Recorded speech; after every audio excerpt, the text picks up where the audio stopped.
फिर पूछो। ओम। ओम। कान में सुनाई कम देता है, या ऐसे स्थिति में उसको क्या मतलब कौन सा वो उपाय करना चाहिए? कानों से अगर कम सुनाई देता है तो दूध बंद कर देना चाहिए, तली हुई चीजें बंद कर देनी चाहिए।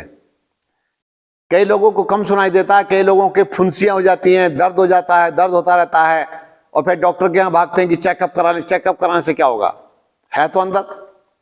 तो इसका तरीका यह है कि कुछ समय के लिए अन्न छोड़ देना चाहिए। अन्न छोड़ते ही, रसाहार पर आते ही, सूप पर आते ही, आरोग्यामृत पीते ही एकदम लाभ मिलना शुरू हो जाता है। और जल नीति, रबर नीति, तेल नीति और कुंजर क्रिया ये पूरा पूरा कीजिए। और गोमूत्र से कानों की धुलाई कीजिए। गोमूत्र से, देसी गाय के पेशाब से अपने कानों की धुलाई कीजिए। बस इतना करने मात्र से फोड़े फुंसी भी ठीक हो जाएंगे, कम सुनने की समस्या भी ठीक हो जाएगी, आप एकदम ठीक हो जाएंगे। मेरे पास में ऋषिकेश में एक सरदार जी आए थे। वो सरदार जी को बिल्कुल भी सुनाई नहीं देता था, और सुनते मैं इतना इरिटेट हुआ। हालांकि मैं किसी बात से जल्दी इरिटेट नहीं होता हूं। तो वो मेरे पास में बैठ जाएं और मशीन को फुल पावर में करके, और उसकी सी सी की आवाज बहुत तेज आवे, मैं वैसे परेशान, और यूं देखे मेरे पास, एकदम मुंह के पास आकर के, मेरे पास आकर के यूं। वो अकेला ऐसा केस था मेरे पास कि जो बड़ा विचित्र टाइप का था। मैंने कहा भाई थारी मशीन बर्बाद हो जा, तो कि तेरी बीमारी बर्बाद हो जा। उसके बाद बर्बाद हो गई, पर मशीन ही बर्बाद हो गई। कैसे हुई बर्बाद, समझ लो।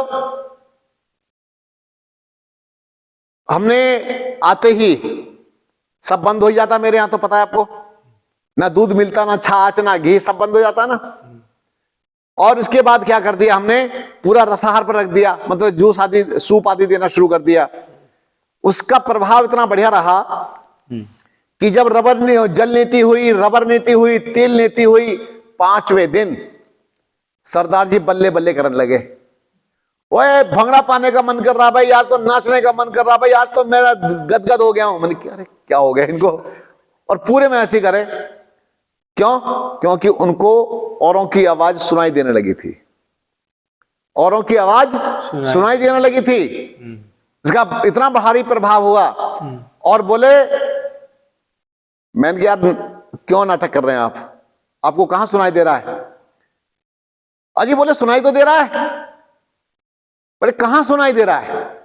अरे बोले और क्या, और कैसे सुनाई देगा?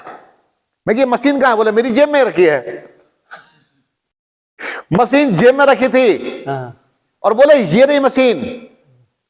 20 साल से दुखी हूं मैं, 20 साल से, 20 साल हो गए मुझे। बोले मैं अपनी रिश्तेदारियों में नहीं जाता।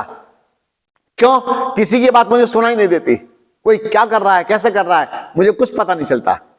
लेकिन सरदार जी के कान बिल्कुल ठीक हो गए थे, और सरदार जी इतने प्रसन्न होकर के मेरे यहां से लौटे, अद्भुत।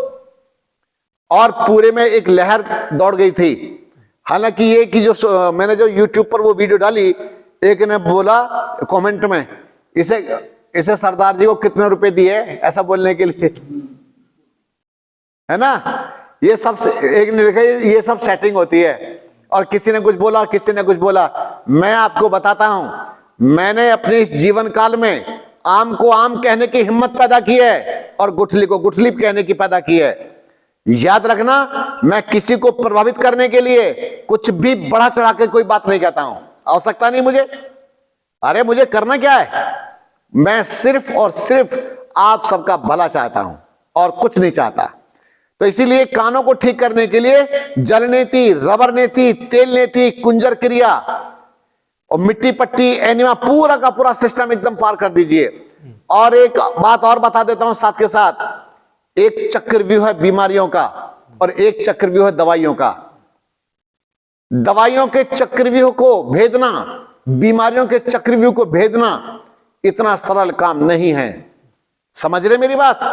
बड़े बड़े माफिया इस विषय पर काम कर रहे हैं इसका इस चक्रव्यूह को भेदने का एक ही तरीका मेरी समझ में आ गया है, और आप वो तरीका अगर अभी भी नहीं समझे तो आप अनाड़ी हैं। क्यों? मुझे एक बात बताइए, सबकी बीमारियां ठीक होती जा रही हैं, और बड़ी बड़ी बीमारियां मेरे यहां ठीक हो जाती हैं। एक ही तरह की सारी क्रियाएं होती हैं या नहीं होती? हाँ। बोलो। हाँ। सबको एक ही तरह का खाना मिलता नहीं मिलता? हाँ। अलग मिलता किसी को? नहीं।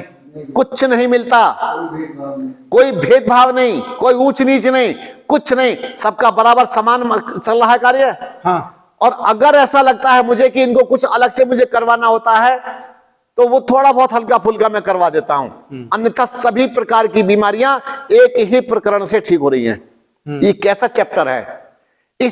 मेरे इस चैप्टर को पढ़ लीजिए, इस चैप्टर को पढ़ लीजिए और जीवन भर रोग मुक्त रहिए।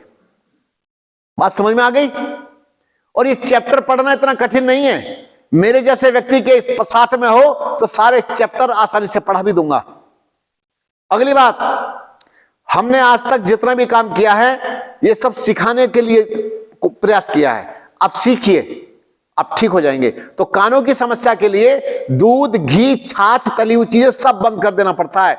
हरी सब्जियों के सूप आदि लेवे, हरी सब्जियां उबली हुई लेवे, कोई खिचड़ी वगैरह ले हल्की फुल्की, इस तरह की चीजें लेवे और शरीर का करें शुद्धिकरण। विशेषकर सब्जियों के सूप पर फोकस कीजिए। आज माताजी के द्वारा बताई गई सूप की रेसिपी शाम को 6 बजे पब्लिश हो जाएगी यूट्यूब पर। शाम को ठीक 6 बजे आ चुकी होगी। आप उसमें से आज सुन लीजिएगा पूरा का पूरा, जो पिछले शिविर में बताया था, तो आपको सुनने को मिलेगी, उसे आप आराम से सुनिएगा। और पूछिए। और एक प्रश्न है, जो माता भगिनी होती है उनका ट्यूब में प्रॉब्लम होता है क्या? ट्यूब मतलब जो गर्भधारणा का। बहरी होती है? हाँ। नहीं। द्वारा बोलिए। गर्भधारणा की जो ट्यूब होती है, हाँ। उसमें प्रॉब्लम होता है। ठीक है। मतलब कहीं पे टेस्ट किया, वो किया तो। हाँ जी। तो उसका निवारण क्या है? उसका निवारण भी है। अच्छा। माताओं के किसी भी प्रकार के गर्भ दोष या ट्यूब में ब्लॉकेज जो आ जाते हैं, उसका रास्ता जाता है कहां से पता है? फास्टिंग से, उपवास आदि से। सबसे बड़ी रिपेयरिंग जो होती है वो होती है उपवास में, फास्टिंग में। फास्टिंग करते करते जब शरीर मल रहित हो जाता है तो हमारी धमनियां प्रॉपर अवस्था में आनी शुरू, नाड़ियां प्रॉपर अवस्था में आ जाती हैं। हमारी ग्लैंड्स, ग्रंथियां जो दबी पड़ी थी, जो काम नहीं कर रही थी, वे यूं चालू हो जाती हैं। उनके हार्ट अपने स्थान पर आ जाता है। गर्भ के अंदर भी अगर कोई सिस्ट है, गर्भाशय के अंदर कोई सिस्ट है, वो सिस्ट भी डैमेज हो जाती है, समाप्त हो जाती है। और ट्यूब के अंदर कोई ब्लॉकेज है, वो सारा का सारा ब्लॉक अपने आप ही छूटना शुरू हो जाता है फास्टिंग के द्वारा। उसके साथ साथ फिर हम कुछ ट्रीटमेंट भी करते हैं, मिट्टी पट्टी, एनिमा और कटी स्नान, हिप बाथ आदि देते हैं, और ये सब ट्यूब के ब्लॉकेज खुल जाते हैं भैया। हमारे यहाँ ऐसे ऐसे केस सॉल्व हुए हैं। महिला को गर्भाशय की रसौली और ओवरी की जो गांठें होती हैं वो सब के सब हमारे यहाँ ठीक हो गए। कई देवियों के ठीक हुए हैं, उनका जीवन बचा है। आगे बोलिए।